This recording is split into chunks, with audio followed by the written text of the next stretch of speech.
কিশোরগঞ্জের শোলাকিয়া ঈদগাহ মাঠের প্রধান ইমাম হিসেবে মাওলানা ফরিদ উদ্দিন মাসুদকে নিয়োগ দেওয়ার ক্ষেত্রে আইন লঙ্ঘন করা হয়েছে বলে রায় দিয়েছেন হাইকোর্ট। রায়ে বলা হয়েছে, এই নিয়োগ প্রক্রিয়া ওয়াকফ দলিলের বিরোধী ছিল এবং এটি আইন বিরুদ্ধ।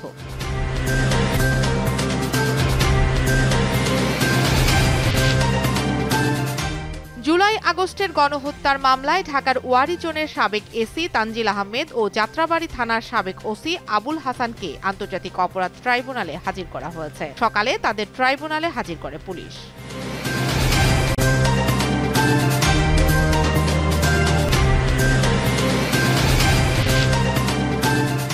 মিয়ানমারে বাংলাদেশ সশস্ত্র বাহিনীর নেতৃত্বে উদ্ধার ও চিকিৎসা তৎপরতা অব্যাহত রয়েছে।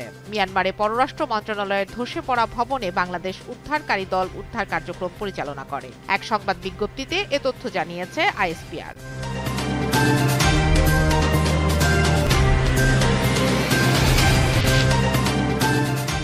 ভারতের ওড়িশা রাজ্যের ভুবনেশ্বরে ভয়াবহ বাস দুর্ঘটনার ঘটনা ঘটেছে।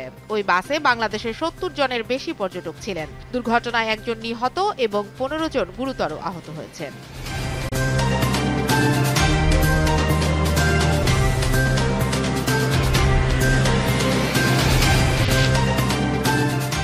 লা লিগায় ৩০তম রাউন্ডের খেলায় ভ্যালেন্সিয়ার কাছে সান্তিয়াগো বার্নাব্যুতে রিয়াল মাদ্রিদ হেরেছে ২-১ ব্যবধানে। মৌসুমের সবচেয়ে গুরুত্বপূর্ণ সময়ে হার মানল রিয়াল।